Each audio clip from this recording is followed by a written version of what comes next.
Muy buenas tardes. Hoy vamos a desarrollar la unidad número 21, denominada Contratos de Donación. Bueno, en esta lección vamos a ver por qué el contrato de donación es muy importante en nuestra vida y también por qué sería conveniente que pusiéramos atención en su ejecución en la vida cotidiana. La donación es uno de esos conceptos tan fáciles de entender en su esencia, pero también tan difíciles de delinear en su contorno preciso. Y esta dificultad ocurre porque no todo acto a títulos gratuitos es donación. Por dar algunos ejemplos, no son donaciones los actos de última voluntad, ni tampoco numerosas liberalidades realizadas entre vivos que quedan excluidas del concepto jurídico de donación. La ley ha circunscrito el régimen legal de las donaciones a ciertos actos respecto de los cuales considera particularmente importante proteger al donante.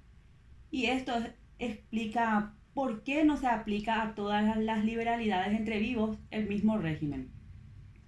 La donación sería aquella que solamente puede formalizarse entre personas vivas y no puede ser revocada salvo en los casos expresamente previstos en la ley. Bueno, para comprender mejor la figura de la donación, primero empecemos por definirla. El artículo 1202 del Código Civil, que tienen ahí en la diapositiva, dice que habrá donación cuando una persona, por acto entre vivos, transfiere gratuitamente el dominio de una cosa o un derecho patrimonial a favor de otra y esa la acepta. En palabras más simples, la donación es un contrato por el que una persona transfiere a otra gratuitamente una parte o la totalidad de sus bienes presentes. Esto quiere decir que inevitablemente todas las donaciones son gratuitas en el sentido de que no existe un intercambio numerario por su celebración. Nuestro programa de estudios pide hablar de los caracteres del contrato de donación. Son tres los caracteres que revisten este contrato, o estos tipos de contratos. El primero, que es a título gratuito, porque no existe contraprestación de la otra parte, o sea, no existe contraprestación por parte del donatario. En las donaciones con cargo no existe contraprestación, sino obligación accesoria. De las donaciones con cargo vamos a hablar más adelante. Es un contrato formal porque debe someterse a ciertos requisitos. Y por último, es irrevocable por la sola voluntad del donante. Bueno, eso en cuanto a los caracteres del contrato de donación.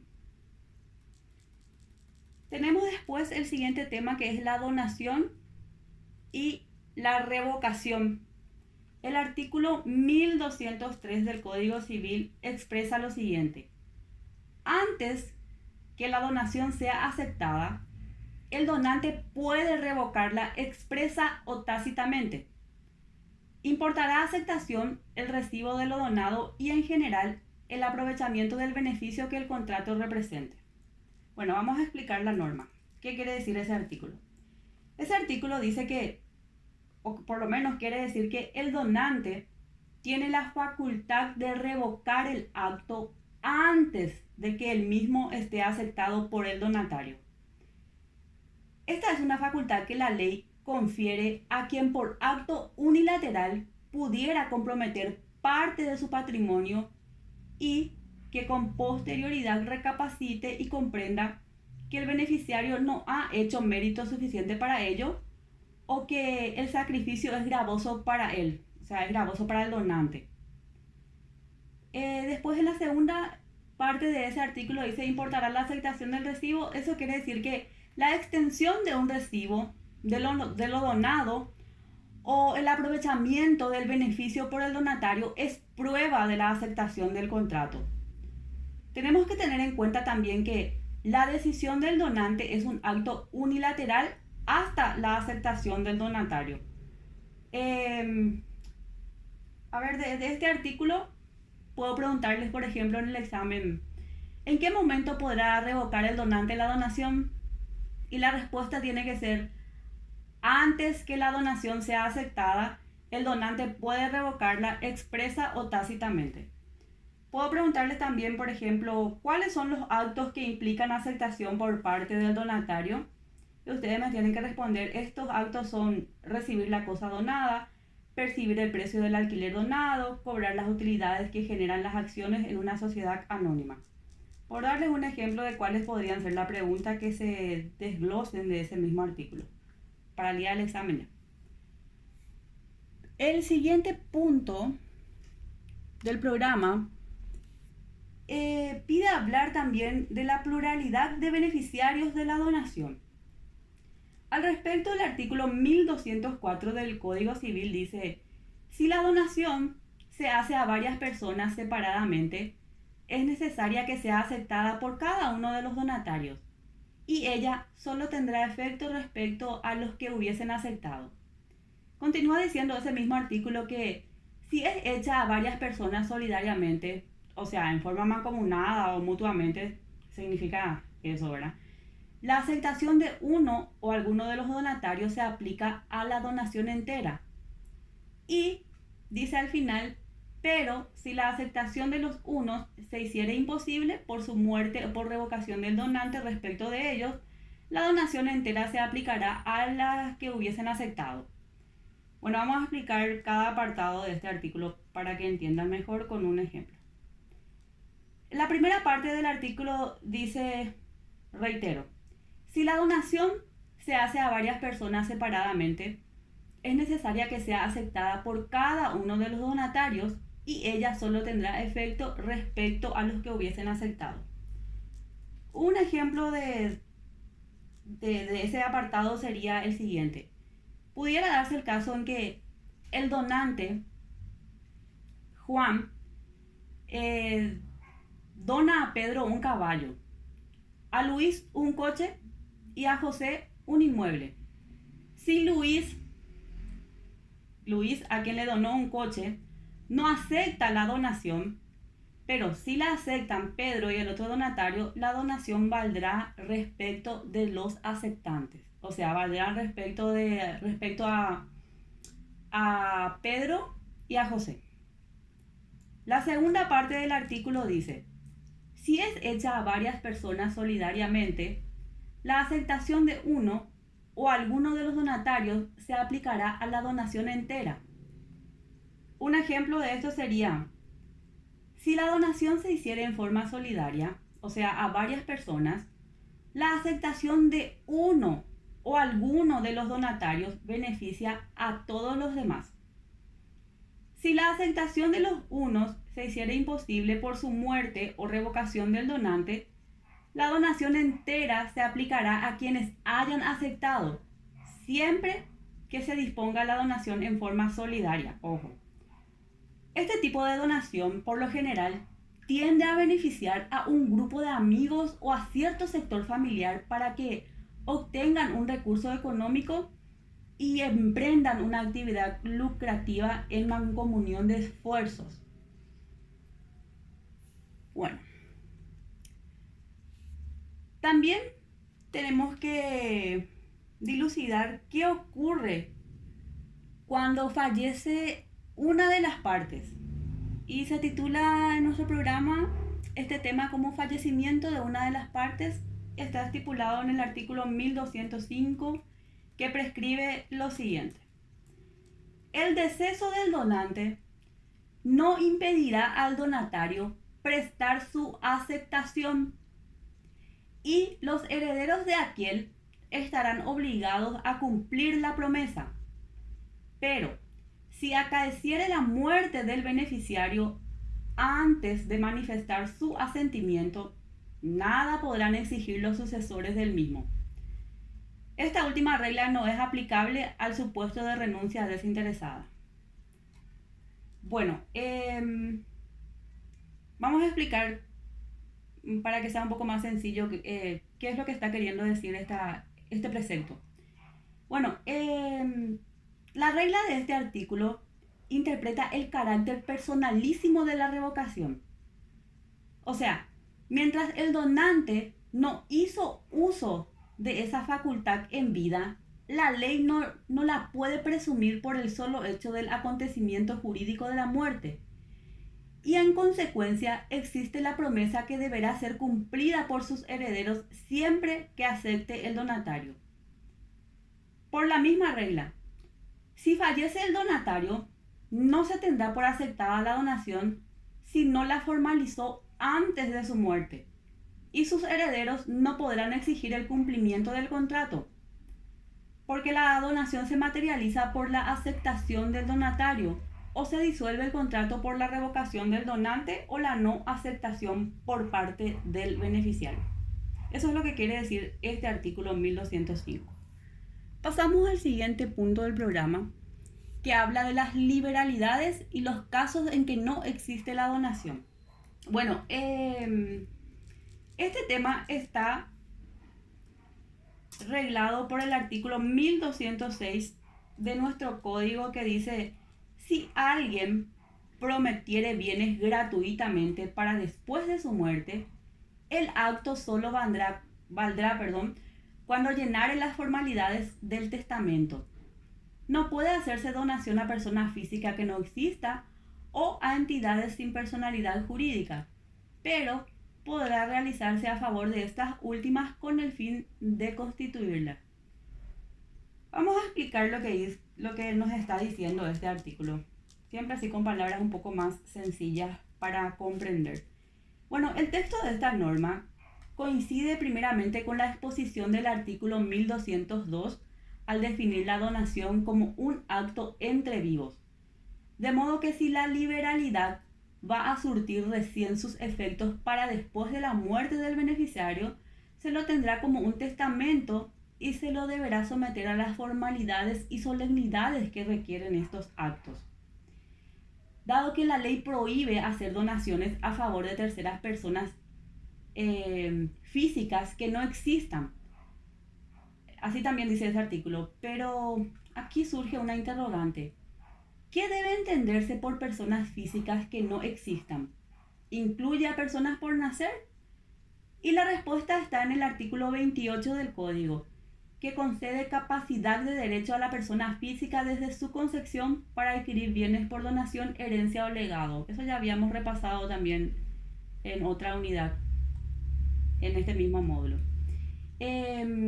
Bueno, con el texto de esta disposición no surge ninguna duda de que la persona por nacer puede recibir donación, pero supeditada a la condición de que nazca con vida para consolidar su derecho. Tampoco pueden recibir donaciones las sociedades sin personalidad jurídica, dice nuestro artículo en la última parte, salvo que la donación tenga la finalidad de constituirla con esta capacidad. Hasta ahí este tema. Y continuamos con el siguiente punto del contenido programático, que nos pide la capacidad del donante y del donatario. O sea, la capacidad de las personas que forman parte de este contrato de donación. Este tema se encuentra articulado en el 1210, que dice: la capacidad del donante y del donatario será juzgada con referencia a la fecha en que la donación fuere comprometida o aceptada respectivamente, o al día del cumplimiento cuando el acto estuviere sujeto a condición suspensiva. Vamos a explicar. Sabemos que la capacidad es un elemento esencial del contrato. Esta norma se refiere a ella. Bueno, determina desde cuándo debe juzgarse la capacidad del donante y del donatario. Tenemos así que, respecto del primero, al que se refiere esta norma siempre, o sea, respecto al donante, la capacidad será juzgada en la fecha en que la donación fuere comprometida. Y respecto del donatario, en la fecha en que fuere aceptada. Bueno, siguiendo con lo que dice este artículo, podemos decir que cuando la donación estuviere sujeta a una condición suspensiva, la capacidad de ambos dependerá de si fuesen capaces en el día del cumplimiento de la condición suspensiva. Dijimos que la capacidad es un requisito esencial para la concertación de los contratos. Por lo tanto, si al momento de la disposición el donante no era capaz, el acto estará viciado por falta de capacidad en el disponente. Hasta ahí este punto y pasamos al siguiente. Cosas que pueden ser donadas. ¿Cuáles son las cosas que pueden ser donadas? Bueno, según el artículo 1211 dice que pueden ser donadas los bienes que pueden ser vendidos. O sea, todas las cosas que pueden ser vendidas pueden ser donadas. Así sencillamente dice. ¿Y qué podemos decir al respecto? Vamos a hacer un comentario también para que no se quede tan corto esto. Bueno, en vista de que la donación es un acto de disposición, todos los bienes que están en el comercio pueden ser enajenados. Por lo tanto, los que están fuera del comercio no podrán ser objetos de donación. Esto hace que se amplíe el campo de aplicación de los contratos a los casos de traslación gratuita de bienes que no sean cosas. Y se han suscitado interesantes cuestiones últimamente acerca de que si los órganos como los riñones, los ojos, pueden ser donados o pueden ser vendidos. Es una omisión de los códigos modernos. Pero atento a los fundamentos éticos del derecho a la integridad orgánica del ser humano, debe entenderse que esos órganos están fuera del comercio y no sujetos a actos de disposición, salvo después de la muerte si pudieran tener esos órganos una aplicación beneficiosa para el donatario por medio de un trasplante. Más aún ahora que existe la ley Anita, ¿verdad? Que es la ley que establece, ¿verdad? O estipula o contempla la donación de órganos. Pero lo que quería aclarar nomás era eso, justamente que no pueden ser donados no pueden ser, sí pueden ser donados, ¿verdad? Si hay un consentimiento, pero no pueden ser vendidos los órganos porque no son cosas que están dentro del comercio. Tenemos ahora la nulidad de las donaciones. Está estipulado en el artículo 1212. Ese artículo dice que la donación será nula cuando incluya todos los bienes del donante sin reservar parte o renta suficiente para su subsistencia. También será nula si estuviere sujeta a condición suspensiva o resolutoria que dejare al donante el poder directo o indirecto de revocarla o modificarla, y también cuando versare sobre bienes futuros. Bueno, la norma está queriendo decir que no se puede donar la universalidad jurídica, según nuestro código, porque la donación de todos los bienes es un acto de prodigalidad que debe ser prohibido. No se puede donar todo porque el donante no se puede quedar sin nada. Algo para subsistir tiene que tener. Y por último, la donación también se considera nula cuando estuviere sujeta a condición suspensiva o resolutoria con la potestad por parte del donante de revocarlo o modificarlo. No voy a decir más que es condición suspensiva o resolutoria porque ya dieron también en el módulo de obligaciones. Volví a reiterar al principio de las unidades cuando desarrollábamos recién. Así que si se olvidaron que es condición suspensiva o resolutoria, pueden empezar a ser alumnos de derecho autodidacta, porque así es el alumno de derecho, es autodidacta. Voy a contar una breve anécdota de cuando yo me iba en la Universidad Nacional de Asunción. La mayoría de los profesores mandaban asistentes de cátedra, muy pocos eran los profesores titulares que se iban a desarrollar las clases, y ellos decían, se iban a hacer la presentación el primer día de clases y decían, bueno, el profesor que van a tener durante el semestral era nuestra malla curricular de estudios, era así, llevábamos entre 4 y 5 materias por semestre a la par.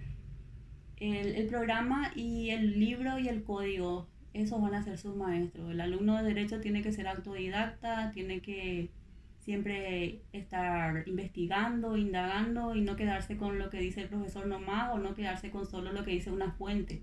Siempre nos recomendaban que estudiemos de una fuente de autor nacional y otro autor extranjero, preferentemente un autor o un doctrinario argentino, porque el código nuestro está prácticamente adaptado, o para mí es una copia fiel del código de Vélez Sarsfield, ¿verdad? El código de Argentina. Entonces así nos decían nuestros profesores. No nos explicaban punto por punto el programa, daban así una pincelada y bueno, cada quien tenía que averiguar. Así era en la facultad. Bueno, disculpen por detenerme un poco. Quería contarles nomás eso.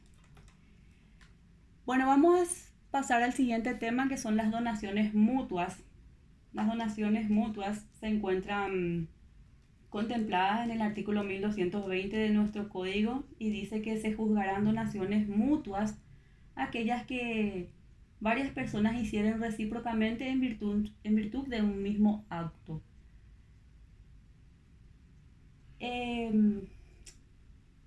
A ver, vamos a explicar un poco lo que quiere decir este artículo. Me falta en la pantalla, no omití la diapositiva, disculpen, pero igual escuchen lo que les digo. Y también voy a enviar después en la plataforma. Bueno, ese artículo 1220 dice que dos personas que por ejemplo por el afecto y el aprecio recíproco que se tienen, resuelven testimoniar esa simpatía con sendos presentes. El uno le obsequia un coche y el otro le retribuye el obsequio con una lancha. Es el caso típico de las donaciones mutuas o donaciones recíprocas en un mismo acto. Bueno, para que la donación sea mutua debe formalizarse en un mismo acto, ese es el primer requisito. Si el acto no es formal, como sería el caso de la donación de cosas muebles, por ejemplo un reloj, una joya, sería mutua por la entrega simultánea de esos bienes. Ahora sí vamos a hablar de las donaciones mutuas que se encuentra ahí en la pantalla. El artículo 1222 del código contempla este tema y dicen serán donaciones remuneratorias.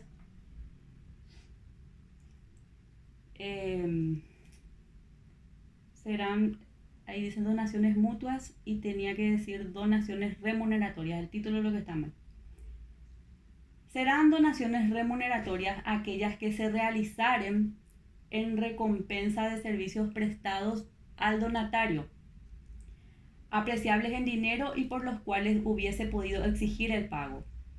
Si en el instrumento de la donación no constare con claridad lo que se tiene en mira remunerar, aquella se tendrá como gratuita. Bueno, les voy a explicar qué quiere decir esto. Primeramente no es frecuente, pero puede ocurrir en la vida profesional. Por ejemplo, que un caso de un afamado médico que salva la existencia a un amigo y resuelve no percibir sus honorarios. El beneficiario de ese servicio que ha vuelto a recuperar su salud, no teniendo otra forma de testimoniar su gratitud al galeno, entonces decide donarle un automóvil. Y el instrumento en el cual consta la donación debe aclarar a qué servicios se desea remunerar, porque si no constare, se tendrá la donación como gratuita.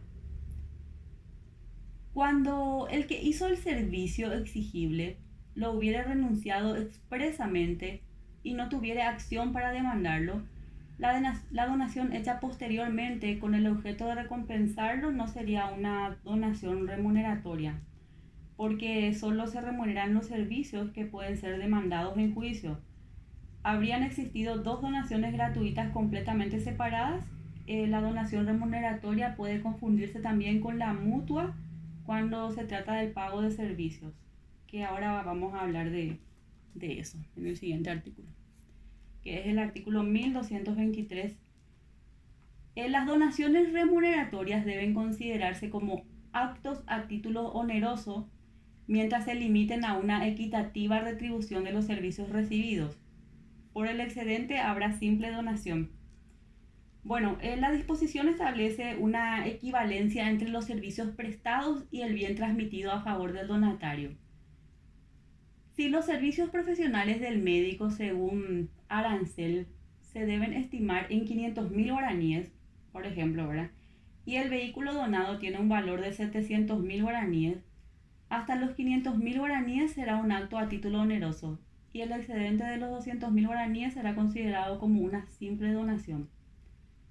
La donación remuneratoria tiene una característica formal y debe asentarse en escritura pública en virtud a lo que establece el artículo 706 del Código Civil. También tenemos que tener en claro que no pueden hacerse donaciones verbales más que sobre bienes muebles no registrables. Y, por ejemplo, no podrán ser objeto de donación verbal un inmueble, una aeronave, un buque, un automóvil. Y por último, para cerrar esta unidad, el programa pide hablar de la donación con cargo. Se encuentra también estipulado en el artículo 1224 que prescribe lo siguiente. La donación podrá imponer cargos a favor del donante o de un tercero, sean relativos al empleo o al destino de lo donado o consistente en una prestación. Vamos a explicar también esto, aunque sea brevemente, para poder dilucidar lo que quiere decirnos este artículo. Bueno, el cargo impone una obligación que pesa sobre el donatario. Por ejemplo, cuando se le dona un inmueble que produce renta y se le impone que el 50% de los alquileres destine a obras de caridad en el Hospital Regional de la Ciudad de Paraguarí, o que le imponga la obligación de ceder gratuitamente la planta baja para el funcionamiento de una academia literaria, pero reservando al donatario la segunda y terceras plantas. Y por último dice este artículo, la donación se perfecciona desde el momento que el donatario la acepta y comunica dicha aceptación al donante. Bueno, hasta aquí el desarrollo de la unidad. Espero que haya sido provechosa y gracias por la atención de siempre.